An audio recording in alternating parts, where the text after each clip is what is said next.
Well, I'm hoping it is. So we're gonna find out the hard way, I guess. I am so freaking excited to play this. Hi, I am Farinaz Rishi. I am an author and I voice characters sometimes. And I'm gonna play the Call Me Under demo. So, fun fact, I am the voice of one of those characters. I don't know if you can figure it out. I'll let you guess if you don't know already. I'm so excited to play this, holy crap. It is Valentine's Day, so I'm ready to get my romance on. My partner is upstairs making chocolate, but between you and me, like, this is the way to go. So I'm gonna play this for my Valentine's Day night. This is my way of the ninja. Okay, how do we do this? Oh my god, I'm so excited, I'm so excited. There was apparently a first demo. I haven't played it yet, so this is my first time playing any demo, and this is actually the second one that's been released. The game should come out hopefully in the next couple months by the great folks at Lunaris. I highly recommend you check out their other games because I know they're going to be really, really good. Yeah, I don't know much about this one, which is unfortunate, but I guess we'll find out now. Okay, new game. I'm excited. This demo's rated M17. That's cool. We love it. Let's get down and dirty. Oh, I'm so nervous. My stomach hurts. Oh my god. I've been waiting to play this demo for a really long time. I haven't been able to because I've been on deadline for some other stuff. So this is my first time in a really long time that I've been able to sit down and actually play something. So, of course, when I had some time, I was gonna go play this. Here goes. Oh man. Oh man. What's happening? What's happening? What's happening? I feel like I should be able to make out some of the dialogue or something. There's something mysterious happening. The beginning was bathed in darkness. The That beginning voice. was darkness. Its form and its home, the most basic state of being. That voice. The inkwell from which flesh was shaped, minds were made, and dreams were born. We began in the shadows. Oh. They nourished us, caressed us, Oh, that sounds gave hot. us life. But greedy hearts demanded more. They always do. Separation, independence, a self free from the roots, colors split from the inkwell, and a new perspective, a new meaning was born. Oh my god, that was a hand. And so began the tale of our creator's downfall. But I'm sure you know that already, right? How the skies formed their legions. He and sounds so drove the naughty. shadows to the bottom of the dark and terrible ocean. Such a simple fable.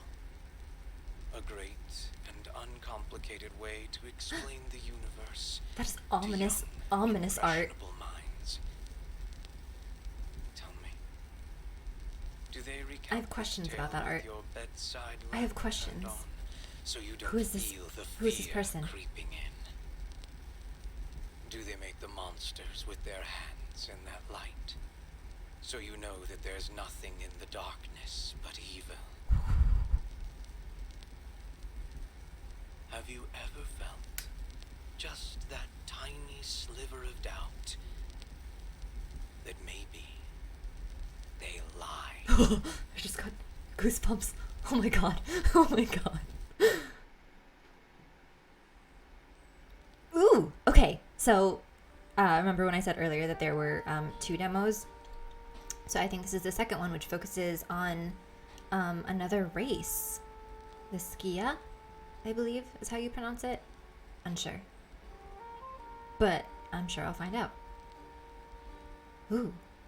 Your story began long before you came into this world, when your relatives escaped the watery grip of Styx through unknown means to escape to the surface.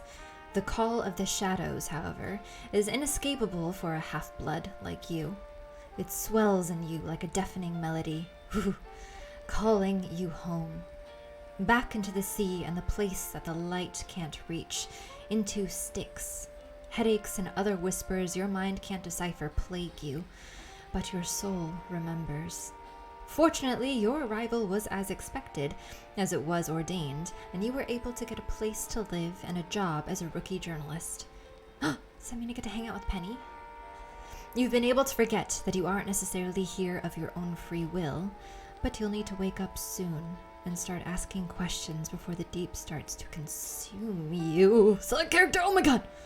Huh, my first name. What's my name? Oh my god. Okay. That's my first name. Huh.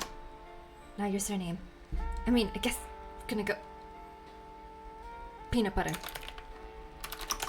That's my last name. It's a family name. Pronouns. Go with they, them, man. Let's do it. The City of Styx, November 1958. Whew. I need to try and stay awake. Same! Not an easy feat when exhaustion is tugging at the edge of my mind, the only thing keeping my eyes open being the whirring of the ribbon of my trusty typewriter. Oh no! I've tried typing on a typewriter. It is hell. As my fingers move mindlessly over the keys. Same, that's how I write all my books.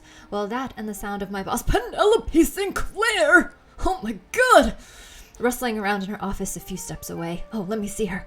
Occasionally I hear the clinking of glass, too, of drink after drink being poured. Oh, Penny.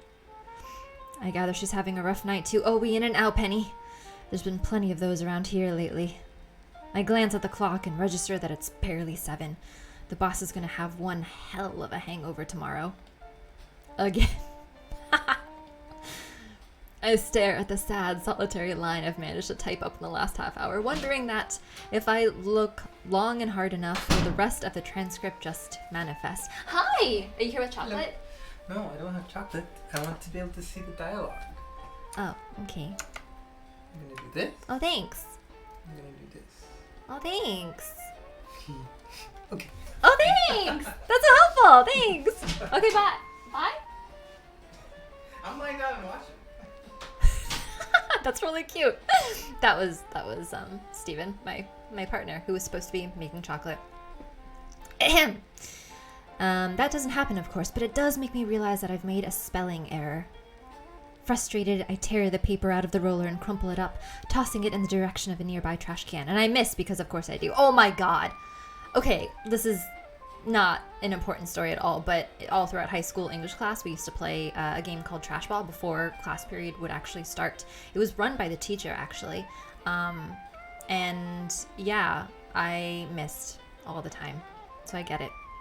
I start fresh, typing the same old words I could probably type out in my sleep with my hands tied behind my back at this point. That is impressive.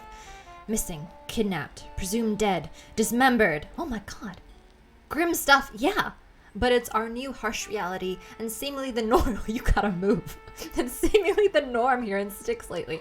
I try not to fixate too much on the names and the details, but there's a low whistle behind me. Oh my god, she's gorgeous. Hey, you done yet? I thought you're supposed to be fast. I don't have all night, you know. Same. Got any spare brain juice?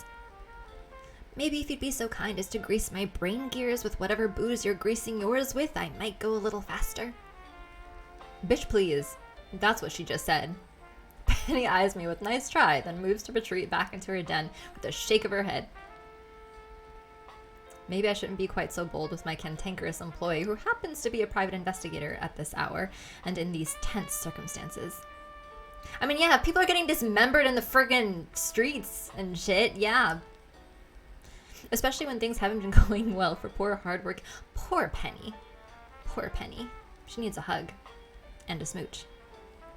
I get a view of the tense, rigid lines of her shoulders before she vanishes out of sight, and that's when the guilt truly creeps in, taking frustration's place. Scott and Sinclair Investigations, a door to our office declares, but has been missing the Scott for a few weeks now, namely Annie Scott, Penny's partner in solving crime, and one of the unlucky citizens who went missing recently. Did they get dismembered? I don't think Penny's caught a wink of sleep since. Yeah, and my relationship with my pillow has been on shaky terms recently. Oh my god, I know how that feels. I know how that feels. Thanks to the amount of work that seems to be piling up and piling, and shaking my head, I press play on the tape recorder and get ready to type. But what did you see? You say you blacked out after she was taken? You must have caught a look at the guy's face.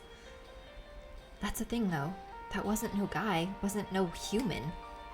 Yeah, you said that already. But it isn't like we have much in the way of humans down here, so help me out. Be more specific. It wasn't one of them either. It was... I switch off the tape just in time for the rumbling that gently rattles my desk to intensify. The light over... Oh my god, what's happening? The light overhead swings and flickers dangerously. I feel like I hear something, literally. My glass of water jumps closer to the edge of my desk. I just barely managed to grab it in time. The quake stops abruptly. Oh wow, it really was a sound! Holy sh... That's cool. Ooh. Is it me, or did that one feel more violent? Penny's back! She came back, and she stands in the doorway, and she wants to smooch me, tugging on a pair of well-worn heels, her coat draped under one arm. She looks unconcerned that the ocean floor just shook us like the fish in a bowl that we are. God, that's scary. Something like that? She squints at me. I suppose you might be a little less bothered than us humans, huh? Your sea legs are surely sturdier than mine. I wouldn't go that far. Still getting used to being back, and it's not like my memories of this place are crystal clear. I'd see that as a blessing. Besides, nothing can send sticks tumbling. I mean, yeah, you're in the ocean, right? With a sigh, Penny seems to reconsider her statement. Well, not from the outside, anyway. Smirking mirthlessly, Penny throws on her coat. She strides towards the door with purpose. No, don't leave me. Clearly not interested in hanging around with me.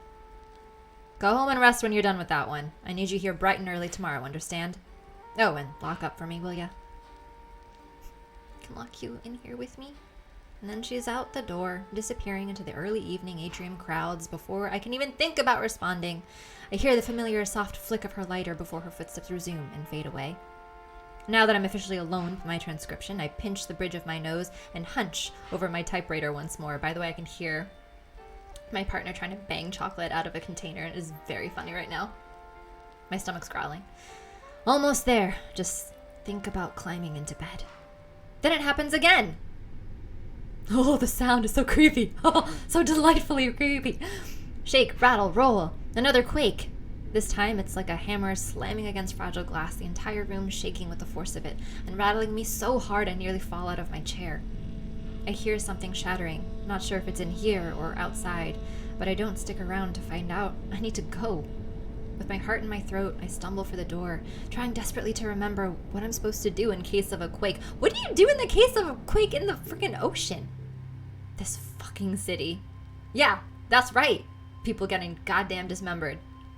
Out in the atrium, I stumble into utter pandemonium. Panicked people flood the avenue, pouring from the shops, a loud and anxious river swimming under the local establishment's bright neon signs.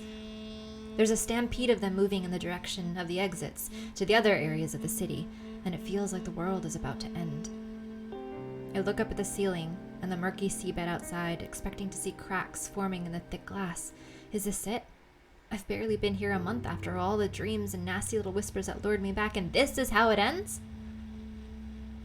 Oh my god, you can see everything moving! You can see the seaweed moving in the background! That's really cool. That's really cool. Then I feel a shadow looming over me. Oh shit. Not a physical shadow. Oh, great. Nothing that I can see or touch. Oh, great! But I know it's there. I feel it there. A something pressing closer. Closer. Oh god, I hear things. Yo, the sound effects are great. For one dizzying moment, I look out beyond the glass windows and feel as though the currents of the sea are running deep in the marrow of my bones and swirling beneath my skin. Oh dang, the writing is so good. Dang it, Chris. Genius. I feel them churning and crashing, my heartbeat scattering into the low roar of 1,000 tons of water pressure. My ears are blocked. My veins run icy, but still I hear it. I hear them. I hear them all, clearer and sharper than ever. There's that absence of sound, a heavy emptiness, that familiar nothing, and then everything as my whole world fades to black. Then a flash. Oh god. Somewhere in my mind, I can see a window. One not too unlike those in the atrium, but in front of it lies a figure in a comfortable-looking bed. Are they hot? Steven, are you watching this? I am. And I heard Oh! about the chocolates that figured out. Oh my god! So Steven, tempered chocolate. It's like so smooth. What the heck? Okay, I'm not gonna eat it on camera because that's obnoxious, but I will stare at it. And I need it because this is scary as hell. The shadows of the ocean cast them in a gentle green-blue light, and I'm caught by how beautiful they are. Who's they? Dark hair that... Oh my god, I already know. Dark hair that falls in waves over that smooth freckled skin of their shoulders. Their lashes long where they flutter against sleep-flushed cheeks. Their chest heaves as they toss and turn and pant. I'm transfixed. I'm transfixed too! Look. I mean, I should look away. Reason being because, like, I literally can't... Yeah, right. I literally can't handle it. But I'm gonna look. I'm gonna look. I take a step forward as the figure reaches out a hand. Yes! But they're not reaching. Oh, they're not reaching for me. I focus on the wrinkles in the sheets of fabric around their bare waists, their legs thrashing, and their long fingers curling in the soft. Maybe I should eat that chocolate. As though they mean to tear holes in it.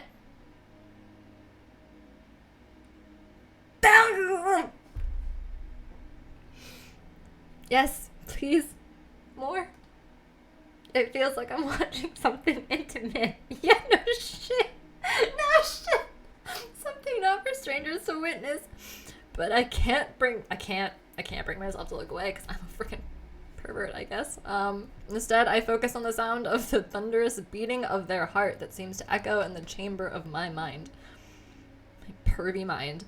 Their back arches and they cry out, and then a breathless statement falls from their lips. Tell me who you are. You always leave. Don't leave.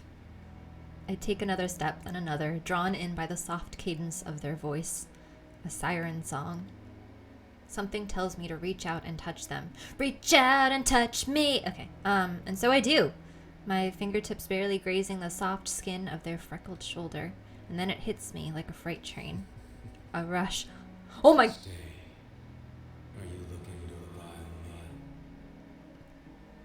I have the upper hand. We need you here. I hear voices. I actually hear voices. I think that's Robbie. I think that's Robbie's voice in my ear holes. A rush, a symphony of voices. No, one. It was one voice. It's deep and rich. It's a sermon and a prayer. Something terrible and desperate and intoxicating that invokes nothing but a sense of danger. I mean, danger and some other stuff. Run. It awakens a restlessness inside me, something that's been building alongside all of the promises that the voices who whisper to me in dreams have made. Promises of a better world, of a savior, of paradise. But then it gets too loud. I cover my ears and close my eyes and will it to go away, feeling like if I let them in, it'll gut me and leave me hollowed out and raw. Like a fish. Like a nasty, pervy fish. When I open my eyes, the figure before me shoots upright.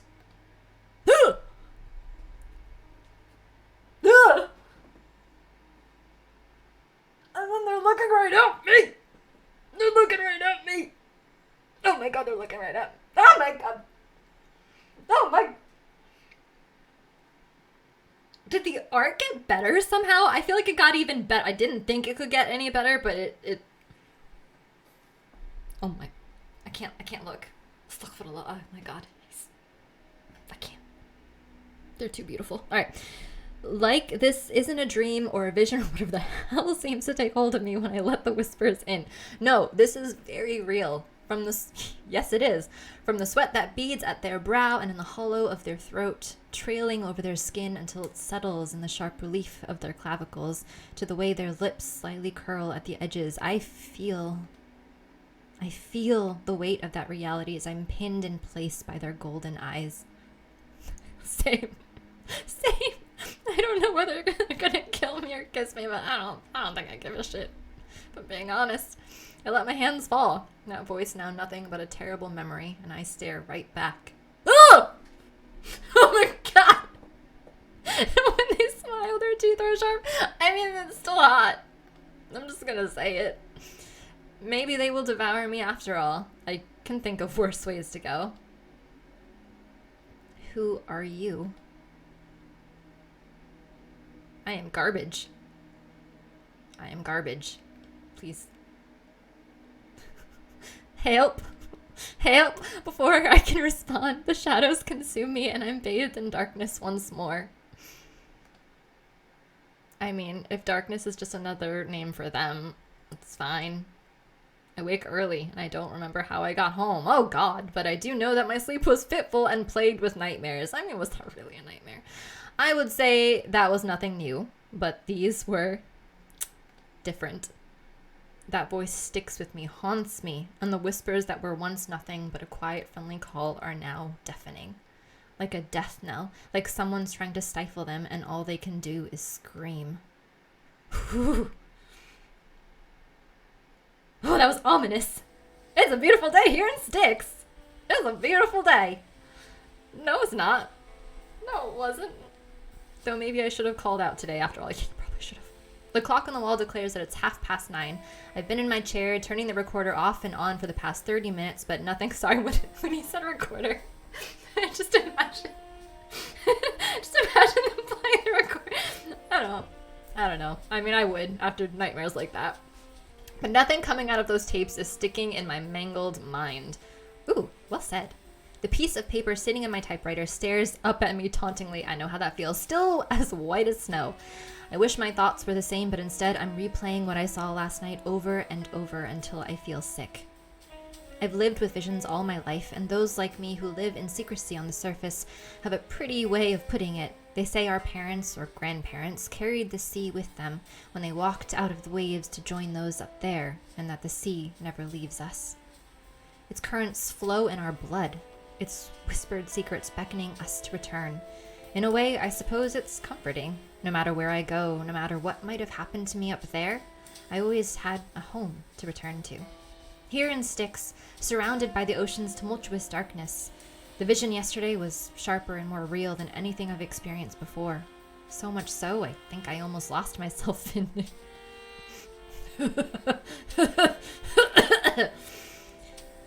I came here because I could no longer resist the call. Much like how the pure-blooded sirens charm others, the sea charms us. Ooh! Ooh, that's so cool. Will I one day dissolve into sea foam and memories among the waves?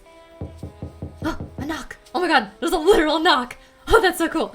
A knock on the door halts the spiraling of my thoughts. Jerking to attention, I instinctively get up to answer it. It can't be Penny. I'm sure I heard sounds coming from her office, and nobody is scheduled to. Oh my god, who is it? Is it another hot babe? Please make it be another hot babe. I'm begging you. I'm begging you.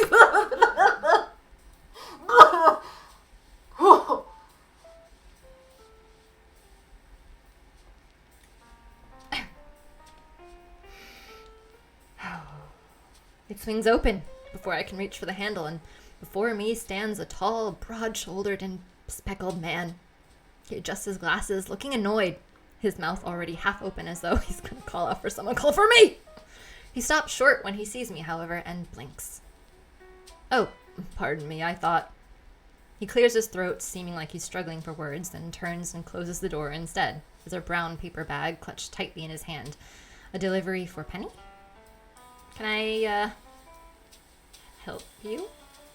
I didn't think we had any appointments today, but the stranger smirks. Smirk yourself right into my heart. Penelope has appointments now? Oh, there she is. Only for you, Arch. Penny emerges from her office, snuffing out a half-smoked cigarette in the ashtray on my desk before leaning against it and raising an eyebrow at our guest. It's immediately obvious that they know each other, and while Penny isn't exactly smiling, she seems relaxed. Well, as relaxed as Penny can be, anyway. Farah, meet Dr. Archimedes Tsuchida. He's an acquaintance of mine.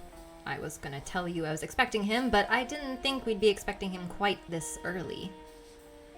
Well, what do you know? Having my entire clinic wrecked by drunks picking fights after I spent effort stitching them up put me in the mood to go through my old recordings. A welcome distraction. He turns to me with a dashing smile. And please, just call me Archie. I can call you more than that. Smiling, Penny shoves her hand towards him, her palm upturned and her fingers wiggling impatiently as she awaits the offering that the doctor has brought her. Oh, they're so cute! They're so cute. Archie holds out the brown paper bag, teasingly keeping it just out of her reach. Oh, he's such a tease. As he turns to me and gives me, you can tease me too, gives me an apologetic look. You're her new hire, right? I'm sorry for bringing you more work. It makes no difference at this point. Just add it to the pre-existing mountain. Hey, come on now, Farah. Aren't you ecstatic about having something to keep you nice and busy? Penny! You're such a... she's glinting at me. It was cute. You're doing a good job of that already. Penny smirks at me. Another smirk. Then snatches the bag and empties the content on her desk like a child eager to open presents on Christmas morning. I spend the minute she takes sorting through them to study Archie further, but I'm quick to discover he has the same idea when I find him looking right back. Oh, it's nice to meet you. Likewise. There's a moment of awkward silence on my part, mostly. Archie nods politely, but he's borderline staring, his gaze curious and sharp. I feel like I'm being studied. Instinctively, I drop my gaze. I have a feeling I know what he's looking at. My eyes. A dull, honeyed yellow. A siren's trait. The most visible and unmistakable sign of the half of me that isn't human. Sorry. That was rude of me. You're not the first to do it, though. It's a lot less of a problem here than elsewhere. Like on the surface, I want to say. The one good thing about being in Styx is that I'm no longer some anomaly or pretty freak. There are plenty like me. Golden eyes staring in from behind the city's glass windows, or the brighter ones. Wait, what is that? So that giant window thing that's like in the atrium, can sirens just like stick their heads through the glass and just be like, hey. Does that happen? Because it's pretty freaking funny. I rub the back of my neck awkwardly. I've looked away out of habit. Nothing good happens when the people back home start staring, but I'm not home anymore, am I? Well, Farah, you'll be happy to know that at least they're all labeled. Penny finishes her assessment of the goods, and with pursed lips, she hands me a tidy stack of tapes. Stack. They're bound together by twine, and there's... I love it when things are wrapped in twine. I feel like it makes things just look cuter. Anyway, there's a note in flowing handwriting tucked under the string listing. What I assume is the details of the contents. You looking to hire another transcriber? Please say yes. Penny scowls at me. Good luck finding someone else who wants to get involved with this mess right now, friend. In fact, I was worried you would ignore my request, Archie. You were quiet for so long. Ignore you? After you barely acknowledged my own correspondence unless I delivered it in person for months? Admittedly tempting. Hey, I've been busy. This is... She gestures at my desk, the tapes, everything in general. Those stress lines are appearing on her face again, tight around her mouth. A fucking mess, as you can imagine. Don't suppose you've got any information about our newest mystery? Penny looks at the corkboard off to one side, and Archie drifts closer to it. I only need to follow her gaze. She flicks the poster, leaning against the wall with a resigned sigh before she addresses me. Ah! Oh, what a cutie. What a cutie. A missing cutie, unfortunately. But a cutie nonetheless. Name is Egan Castor. His brother came to my apartment after the quake in a mad panic. Said he disappeared last night under suspicious circumstances. But that's all I managed to get out of the crazy bastard before he ran off. Men. Penny, you're my kind of gal. Archie huffs a laugh, implying that he agrees with her. Oh, you're my kind of fella. Before he turns relatively serious. Your guess is as good as mine. I was probably one of the last people to talk to him before he went missing, apart from his brother, but other than seeming like he was in a terrible hurry, he said nothing else. You had direct contact with him before he disappeared? Archie shrugs, looking pensive. Penny only frowns, but she doesn't push, nor does she seem in a hurry to press him further. though Archie takes a deep breath and offers clarification freely. Maybe it was my glare that did the trick. He comes by my clinic occasionally. Charming guy, but he remains a mystery to me despite having known him for a while now. Always anxious and rushing about. Just tight-lipped about everything. I didn't have time to talk to him because he will never let me have that time. Sure sounds like Egan, always charming his way out of actually saying something of substance despite clearly not lacking brain cells. I'm the only one in this entire group that lacks brain cells, thank you very much. Now he's gone, it would appear. Penny's lips pressed to a thin, razor-sharp line. After a moment, she sighs. There's just too many moving parts that we can only ever see half of, if that. She pauses, then turns to me with a frown. You know what? Take the day. Oh, thank you. Thank you, please. Please let me take the day off.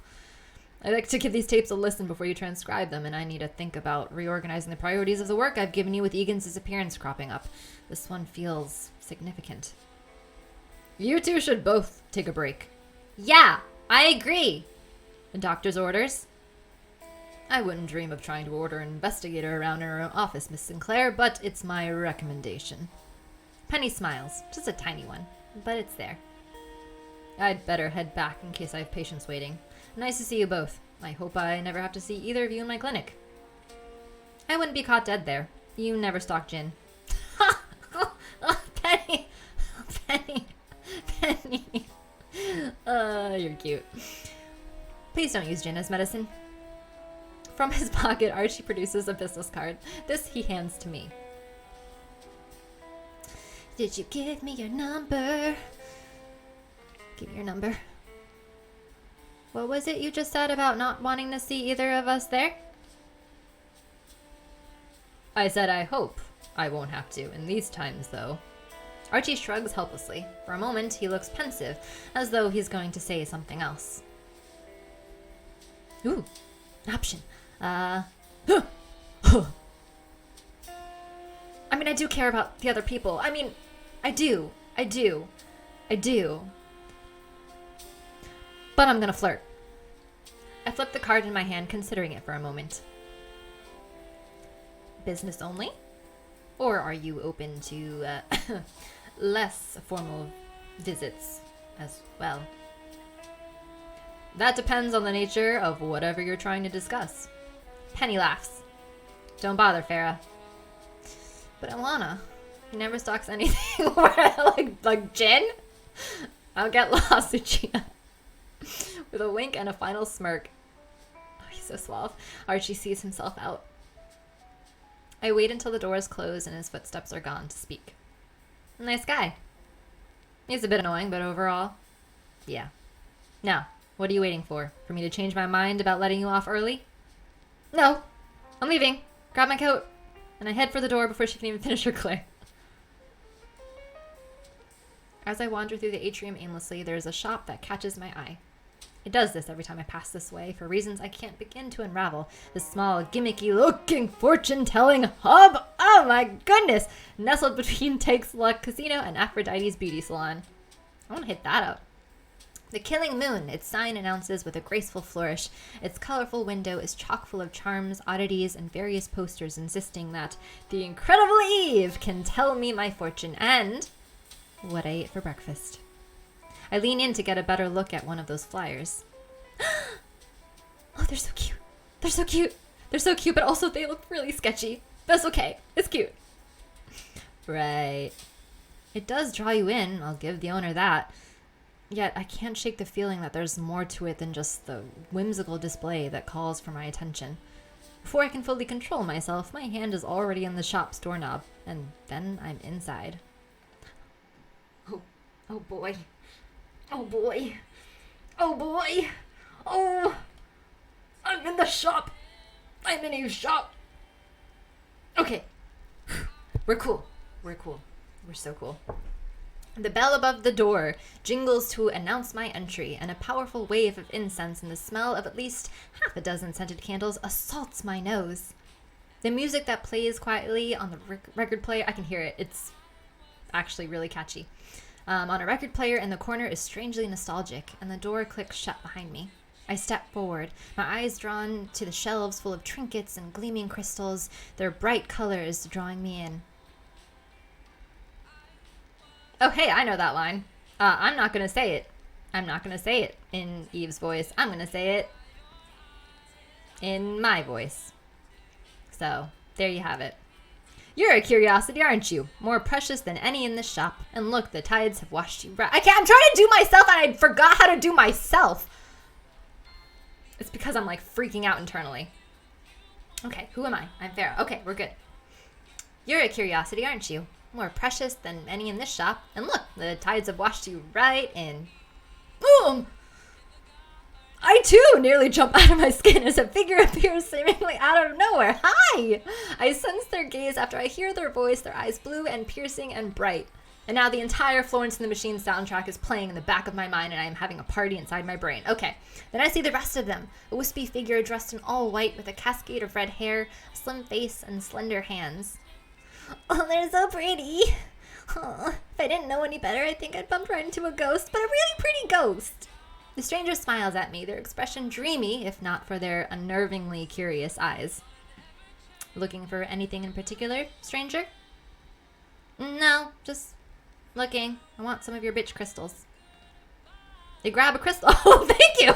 They grab a crystal off the closest shelf and cradle it in their palms. Their long, light eyelash. Sorry, that's really funny. Eyelashes flutter as they lean in, whispering to it. Here, Jet. If you're ever feeling like you might float away, this will keep you grounded. They lean in and put their hand to their mouth as if they're about to spill a secret, their voice a whisper. Good for curses, too. Curses? Are you done wasting my time, Eve?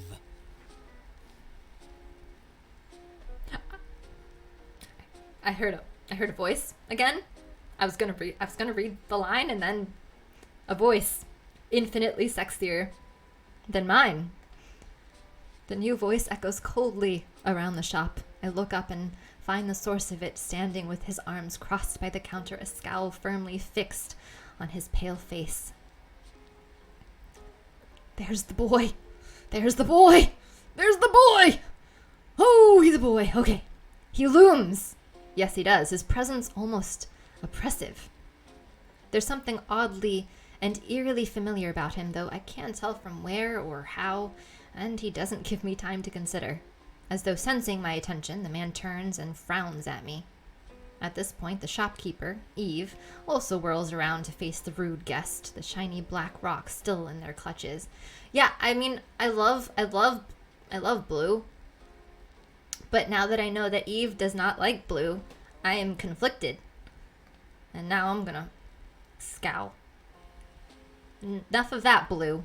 It's already a misfortune that you came into my shop. Now you're chasing my customers away with that face, the gall of it. I was here first. Yeah, that's my shop. And? You're not buying anything, are you? This Blue sneers, his beautiful, sexy lip curling back over perfect white teeth. I'm positive he's some kind of ghost or demon himself. The strange black tattoos that vine over his strong forearms and disappear under the sleeves of his pretty shirt sure looking like a bad omen. I'm not about to be tricked Or they're into just purchasing hot. your overpriced garbage, no. But I would still appreciate you having the courtesy to finish our conversation before you move on to your next victim. You can talk more. I watch Eve's fingers flex around the rock and wonder for a split second if they might turn it into a projectile. Do it! Do it, Eve! Do it! But then they shake their head and gesture as though motioning for silence and turn back to me with a sweet, coy smile. I was about to do the voice. Sorry about that. As I was saying, Jet, yes! This might help you with your little problem. They slipped a stone into my hand. How do you know about... I glanced desperately at Blue. He's been rude, but at least he distracted the shopkeeper from their hard sell for a second there. Okay, but for real, when shopkeepers do that kind of stuff, like, I fall for it every single time. Like, I can't. Put me into a chokehold, why don't you? Please, just do it. Just choke me here. I mean, they can both do it to me. It's fine. Valentine's Day. It's romantic. him! He mumbles something under his breath, and I notice how stark the dark circles under his eyes are. A flash of macabre purple against pale white. Oh my god, we match. You know, if we put our faces together, we can compare the dark circles under our eyes. I wonder when the last time he bothered to sleep was. If he even bothers at all. Does anyone get a good night's sleep in the city save the dead? I'd put it back on the shelf with the rest of them if I were you, stranger. There are more useful rocks in the ocean. That's so mean. That's so insulting. You can't just say that right in front of Eve, even with that sexy voice of yours. Eve purses their lips. I enjoy rude men who overstay their welcome in my shop just as much as you enjoy my useless trinkets, Mr. Castor. Perhaps a banishing crystal will suffice. Maybe 10 to get rid of the likes of you. Blue's mouth twitches in brief. My voice does not match Eve at all, so this is really weird. Anyway. Then he snorts and pushes past us, our shoulders brushing for a split second, and it is very sexy. My world darkens and tilts. I hear the muted rumbling of undersea waves and a dull cry that could be a voice or something far worse, something unfathomable and ancient and terrible. It reminds me of what I felt last night when I gazed upon the stranger in my vision. I blink, and he's gone, like he was never even here, a dark void left in his place. Eve claps their hands and breaks me from my daze. Aha! The banishing crystals worked. What did I tell you? I force a smile, even though I can feel that it's shaky and unconvincing. Eve rests a cool palm against my forearm. Oh, that's so nice. Thanks, Eve. Hey, are you okay? You look like you've seen a ghost. Should I be honest? Should I be honest? What should I do? Do I be honest? I mean, I gotta trust Eve. If I can't trust Eve, I'm gonna be honest. Who the devil was that? Eve snorts and covers their mouth with a dainty hand. Their gaze apologetic. Pardon me. He's no one. No one at all. I find it hard to believe them. Eve squints and leans in like they're trying to see me more closely. A little uncomfortable, I lean away. After a moment, the shopkeeper hums and straightens. They put their hands behind their back and close their eyes, tilting their head as though listening to something. Okay, this is going from weird to frightening. Can I ask you a question? Mm-hmm. That man, you called him Mr. Castor? That missing person poster flashes through my mind. Archie mentioned a brother, didn't he? Yes. I wish people weren't so fascinated with him. He's a load of trouble, you know. All jagged edges and wood splinters. The type of human that will cut you if you stand too close. But like divers risking drowning to find treasures and shipwrecks, Eve sighs gustily and shrugs, holding up their hands. Do you know where he's going? I might have some questions for him. So much for my day off, but maybe if I can head off this investigation, it might give us a new lead. His brother and Penny's partner won't find themselves. No, we just marathon Broadchurch, and that was a detective show, and so now I am ready. I am ready for some investigation. No, and I think I quite like it that way. Eve begins to wave dismissively, then pauses. They consider me for a heartbeat with pursed lips. I can't tell what they're thinking. Before I can ask, however, Eve sighs and ducks behind the counter. But I know you're not going to leave it alone, are you? I can tell you're not the type. So, here, consider this a new customer welcome gift. They hand me a card. Oh, I'm just getting all... That's not your card. That's not your card. I know whose card that is. Oh, boy. Thanks, Eve. You're the best. Who's this? The one person closest to that mysterious Mr. Castor, probably. Adrian's teeth are sharper, but at least they won't bite. They seem to reconsider that statement. I mean... Ah! Yes! Hey! We're just gonna point at each other. Eve and I, like Spider-Man, like the Spider-Man meme. It's like, it's pretty great. Oh, I love all these sharp-edged folk. And what will this cost me, exactly? Oh, that's free. The city is already teeming with ghosts, you know. I would rather not add yours to my conscience. Eve is wonderful and also terrible, and I love them. Eve smiles beautifully. Beautiful. Yeah? Is that a word? Yeah. Beautifully. I can't say it. Anyway. All right, then. They can keep their secrets, I suppose. Wait, that's a meme. That's a meme. I'm pretty sure that's a meme. Isn't that with Frodo talking to, is it Gandalf? Keep your secrets then. That's pretty great. Though maybe it's poor manners to leave without buying something now. Buy something. The jet? How much is it? You know what? You can keep that too. Now you're being suspiciously generous. Pay me back with another visit. How about that? I see you walking past my shop a lot, you know. You must work close by, so drop in. Eve smiles wider. I smile back, a little uncertainly. Then I look down at the address on my business card again. The name sounds familiar. I don't know from where or where, but it feels like a long-forgotten morsel of knowledge. And if it really will help me find this mysterious other caster, I'll have to take it. Thank you, Eve. Thanks, Eve! Come again. I will. Oh, I'll come back. I'll come back. Can I pay you with a kiss in these troubled times?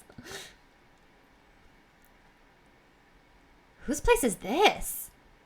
Peaceful streets of Elysium are a far cry from the bustle of the atrium and the upper levels of the city.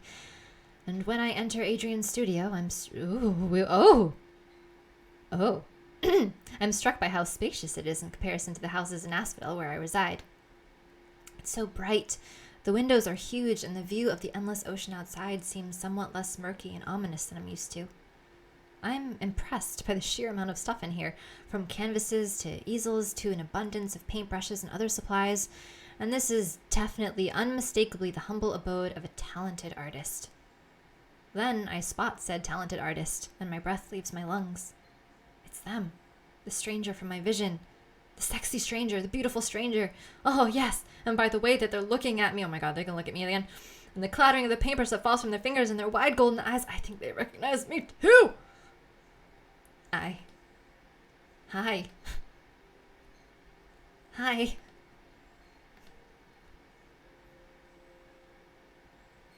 And you're covered in blue paint. That's cute. They clear their throat and avert their gaze, their paint-smeared cheeks turning pink as they run their blue hands over the front of their apron.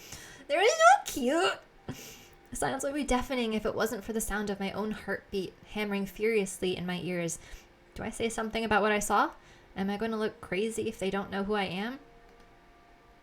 Maybe they're just shy? Did you give Adrian a frickin' mermaid braid? Is that what happened? Is that what that look? Is that a mermaid? Isn't that what that's called? That specific kind of braid? Because if so, that's adorable. No, not shy. Not if the way they looked at me like I was something to eat and that vision was anything to go by. I remember how they sounded, how they looked, flushed and desperate, then hungry. Shit. Now my cheeks are burning too. Same. Fuck it. Time to break the ice. Sorry to just barge in like this. I'm sure you're very busy painting 5,000 different paintings of blue, I guess. The strange shopkeeper that likes crystals sent me. Adrian's still shocked gaze flicks back to me at that, and they seem to straighten a little, finding at least an ounce of the composure they lost the second they laid eyes upon me. Eve? I nod, and Adrian sighs, waiting expectantly for me to continue. I'm looking for Blue Caster. You know, the guy that you've painted 1,000 times. I blurted out before I've even thought it through, but that statement does nothing to pique Adrian's interest. That name doesn't ring a bell. Sorry, I'm Adrian Navarre, portraits, fine art, advertisements. I mean, you say that, but you've got blue paint all over. You've been drawing a bunch of blue shit. Okay, that's okay. You can get a free pass because you have a really cute braid. Their mouth hangs open as I produce their calling card from my pocket. Ha, well, yes, that'd be me. Sorry, I'm a little, frazzled. They stare at me, those eyes burning and curious, trying to suss me out, I suspect. I didn't sleep very well, you see. Same, because I was dreaming about you.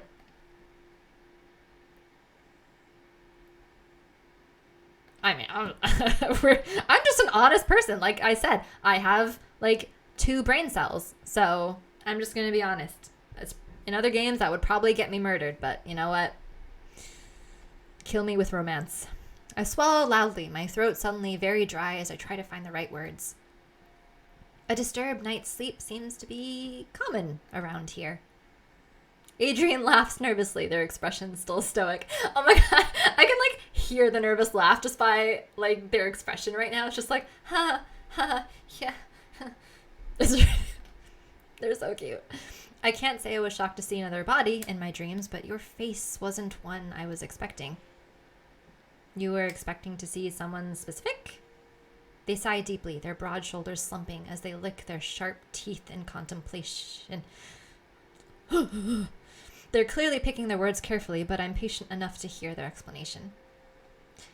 I have a somewhat frequent visitor, but regardless, I thought I was the only one having such experiences.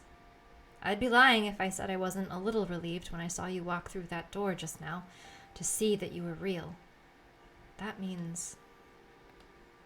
Wait, I thought that all sirens and half-bloods have such dreams? Adrian stares, almost looking right through me. You can keep looking. No, not all. Like I said, I thought I was the only one. At least, I thought I was the only one who had such, vivid dreams? Visions? Whatever the hell you want to call them. Anyone with siren blood hears the whispers and feels the pull, but mine are different. Stronger. Overwhelming, almost. Can't remember the last time I had a night without them. The thought that I might be the only one feeling that chiding pull, the one that reeled me in and tugged me down here back into the depths where I was born, where I belong. Home. But it doesn't feel like home. Not yet. Do you see him too? I snap myself from my wandering thoughts and look at Adrian again, studying their hopeful expression. They speak in a hushed tone, almost a whisper, like whatever they're asking is a secret to be kept and held tightly. I will literally tell you anything you want to hear, Adrian. I swear to God. Him? Who? They swallow loudly, wringing their hands. He visits me sometimes. Is that why you're painting blue? He visits me sometimes, disturbs my dreams, the ones where it feels like something important is about to happen. It gets so bright, blinding almost, but then he comes and everything is... Well, he's all there is. He snuffs the light out, this all-consuming darkness that seems to engulf whatever else came before it. Adrian's words seem to get stuck in their throat, sounding heavy and thick as they roll off their tongue. Their cheeks are pink again, their eyes getting dark. From the way that they describe this visitor, you'd think they'd be terrified, but... Oh, there's something else in their gaze. Oh, Adrian, you're not you. That's okay. I forgive you. But then maybe it's something else entirely, something I can't quite put my finger on. I mean, Adrian's blushing. Let's be real. We all know what that is. You don't seem too upset about it. They turn their gaze to the window and stare out at the green-blue hush of the ocean. I see the shadowy figure of a sentinel swimming by in the distance, and Adrian shudders before they face me again. I'd just like to know who he is so I can find him and ask him why the hell he's been haunting me, what his purpose is. You spoke to me last night. Can't you just ask him? They shake their head. Oh, I've asked him plenty, but he doesn't answer. He does speak sometimes, but he... A pause, their mouth twisting to the side. He doesn't answer. By the look on their face, I suspect that's all I'm going to get out of them on their strange dream intruder, but I still have so many other questions. Why me? Why them? How did Eve know to send me here, to the very person who invaded my own dreams? Visions? Whatever. Especially if they don't have a clue who Blue Castor is. Eve said you would know him, the guy I'm looking to speak to. You really don't recognize that name? Certainly doesn't ring a bell. Sorry. Even though I'm covered in blue paint. I get a lot of clients through here for work, though. Maybe you could take a look at some of my stuff and tell me if you spot him, if you know what he looks like. There? And just everywhere, apparently. I nod, and Adrian ushers me over to a wall overflowing with art. Sketches are stuck to the stone, messy ones and fully formed finished pieces. There are a number of canvases propped up against each other in rows, and more littering the floor. It's chaos, but the beautiful kind. I lean in and start looking through them, careful not to touch the art itself. I can feel Adrian looming close, watching me like a hawk. You're very talented. Oh, thank you. It's an honest living. I'm lucky that people support me. Not many here who can say that art keeps a roof like this over their head, I suppose. Oh, you're so modest. Oh, you're so modest, Adrian. Oh, my. I snort and I think of my tiny one-bedroom apartment back in Asphodel and wonder if I should have picked up a brush instead of a pen. I mean, you could try, but like, honey, since you are me, that would not go well. I can't draw for shit. I pause, something catching my eye in my peripheral. I stand and quickly walk over to what looks like a fresh painting, still resting upon an easel, and wearing the same blue that Adrian was covered in when I arrived. There it is. Those eyes. I'd never forget them. It's him, unmistakably. I take a step back, the intensity of the stare making the hairs on the back of my neck stand, and I step on a piece of charcoal as I do. I mean, does it really just make the hairs on the back of your neck stand? Because frankly, I'm getting goosebumps and kind of sometimes the horny kind. I'm just gonna be honest. I look down to make sure I haven't ruined any of Adrian's work, and I see a portrait taped to the floorboards. It's him again, Blue Castor. But he looks almost peaceful. Not at all like the frowning, tired ghost of a man I saw at the Killing Moon. Adrian rushes over and steps in front of the canvas on the easel, almost as if they mean to shield those eyes from my gaze. Oh, that one is just... That's Blue Castor, and so is this. Adrian blushed again! Ah! I'm gonna squeal every single time Adrian blushes. I point to the one right by my feet. He's the guy I'm looking for. You said you didn't know who he is, and yet... What are you hiding? Adrian looks like they've seen a ghost of their own. Adrian? Are you? You have to go. I'm sorry, I have clients coming soon and I need to prepare. I'm sure you understand? I don't, of course. Of course I don't. But I also don't feel like pressing this skittish siren further. I can feel the way they've shut down on me. No, don't kick me out. Don't kick me out. Maybe they really don't know him. Maybe he's just a pretty face in a crowd that they took a liking to. Or maybe they're lying through their pointed teeth and hiding something. Protecting him. Right. Of course. Would you mind stopping by to talk to me tomorrow? Adrian is practically vibrating, restlessly shifting from foot to foot, wringing their hands. They're desperate for me to leave, and I've never been more suspicious. I mean, how could you be suspicious? Like, just look at their face. I dip into my pocket and pull out one of our business cards, and their eyes widen briefly when they take it from me with a trembling hand. You're an investigator? Has he done anything wrong? I just want to talk to him, that's all. I see. Yeah, but if you arrest him, then I'm not going to have my sexy dreams about him. I turn and head for the door, hesitant to leave, but I truly don't think I'm getting anything more out of them. I'd really like to talk to you, Adrian, about the dreams and about Blue. Stop by as soon as you can?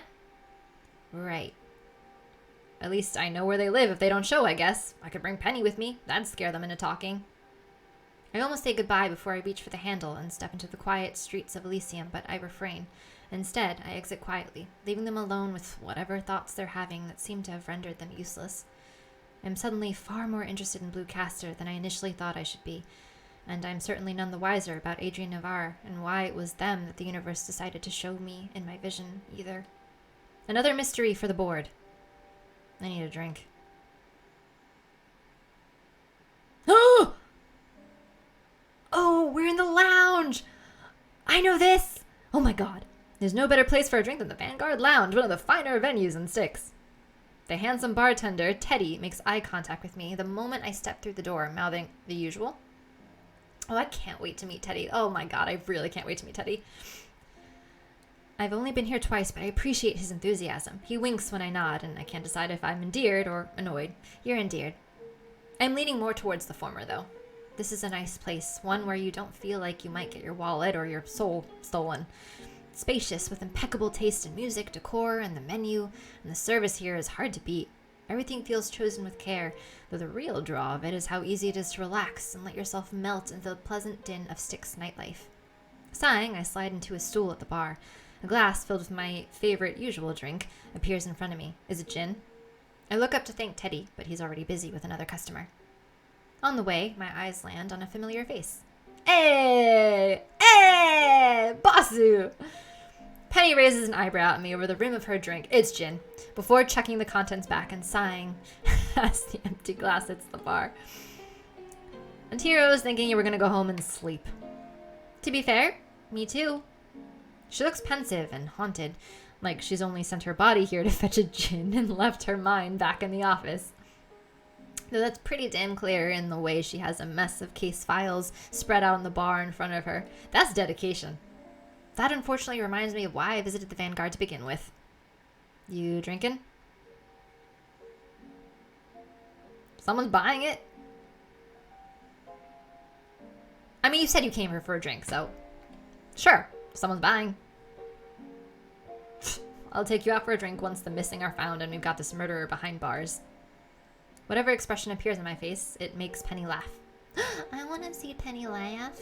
Not too loudly, but the harsh chuckle is more mirth than I've heard from her in a long, long time, if not the first time, period. It suddenly strikes me that I haven't been able to really get to know Penny. She's closed off and stressed, and I can't help but wonder what she's like when things are going sideways.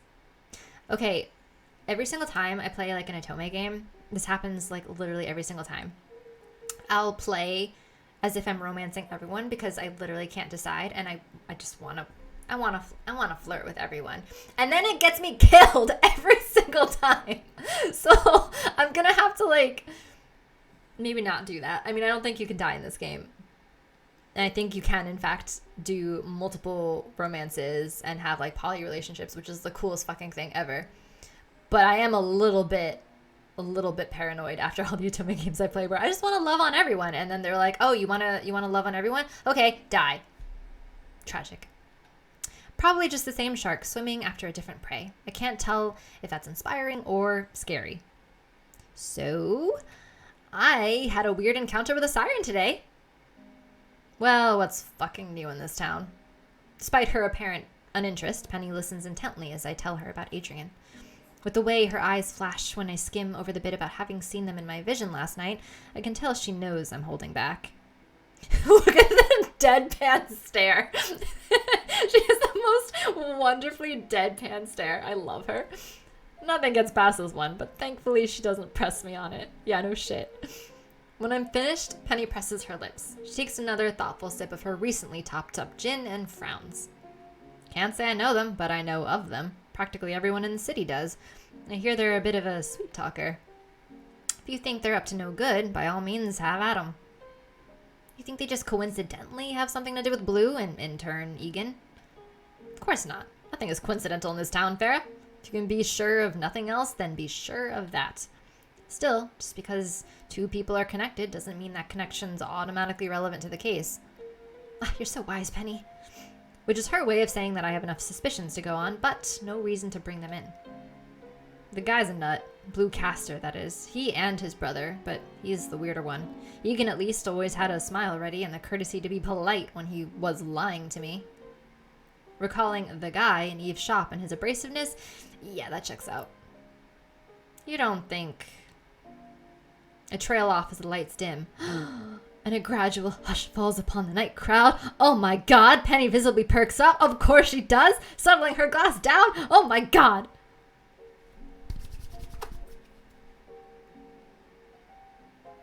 Callie, baby. A spotlight winks on and a figure strides into it, all confidence and killer curves, heels clicking loudly in the momentary quiet. Oh, that's so glam. Oh, oh, I love it when her eyes just open. Ah! And then up come the lights, and it's her stage. Even from here, I can feel the stranger's calm radiance. She smiles, opening her eyes, and the hush in the lounge intensifies until the music starts to play. I hear Penny swallow first, though, loudly. Oh, Penny, you're so awkward. Somehow, the songbird catches my gaze. She winks, and then she begins to sing. Her voice is mesmerizing, soothing even. I lean closer to Penny. Who is that? Shh, no talking, says Penny thirstily.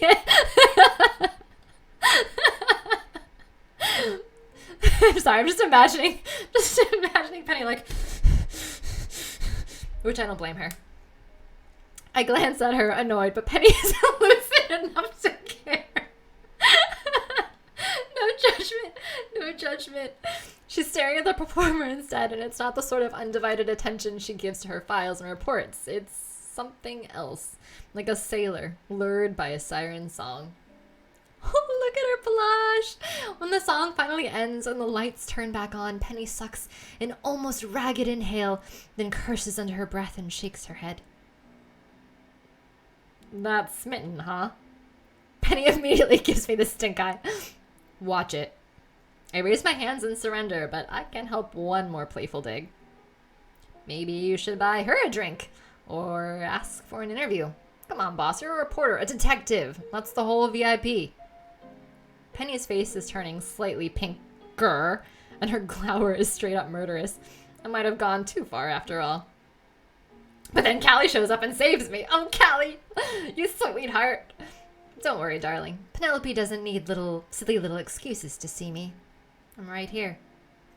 With a wicked smile and a wink, the songbird appears next to us. Penny sighs harshly and fishes her lighter and cigarette. She's just like, Penny, you got it so bad. Oh, bye, Soha. Thanks for coming. Oh my god. Now for the next 15 minutes, I have to let the junior performers have their moment too, you know. She turns to me and leans in with a hand guarding one side of her mouth like she's about to tell me a secret. Penny groans. I'm nice like that. I must say, you being here is a pleasant surprise. I thought we'd really lost you to those dusty files forever. This Callie winks at me conspiratorially, and I can't help but smile. She sure seems to have a way with getting people to loosen up. Fortunately not. She's had well-timed interruptions all day. I'm relieved to hear that there are others sharing my terrible burden of being the interruption, at least. Showing mercy to my now uncharacteristically red-faced boss, however, she turns fully to me. You must be Miss Sinclair's new victim. I mean, co-worker. It's a pleasure to make your acquaintance. Fair peanut butter! I forgot my last name's peanut butter! Farrah Peanut Butter, Callie says, perfectly seriously and respectfully. You can call me Callie. Even if some stubborn investigators still insist on Calliope sometimes, just ignore her, okay? Hey, you call me Penelope. Just returning the favor, sweetheart. Penny opens her mouth and closes it. Oh, I love this banter. Then she gets to her feet. I'm gonna take a smoke break. Don't embarrass yourself, Farrah. Callie here might listen to your secrets, but that doesn't mean she won't spill them. That's okay, we're gonna be best friends. With that, Penny leaves. She doesn't go far, that much I can see. Just a few steps away, actually, because she wants to listen in on the conversation. I watch her fumbling with her lighter for a moment before I turn back to the songbird. Chuckling, Callie slides into the seat Penny had vacated. She picks up Penny's abandoned glass and looks at it for a moment before setting it down. Are you new to the city? How can you tell? I make it my business to know people's faces around here. And yours, I don't know, lovely as it is, but I do hope I'll get to know it. She inclines her head, and though she smiles at me, the way she's staring, with those dull golden eyes much like mine, is obvious. You from the surface? Yes. My condolences. I was born and raised here in Styx, but the stories some Skia tell me when the sea finally calls them home here breaks my heart. I can't promise you the city isn't full of trouble too, but at the same time, I hope you'll find that you aren't totally among strangers here. At the very least, you're not alone.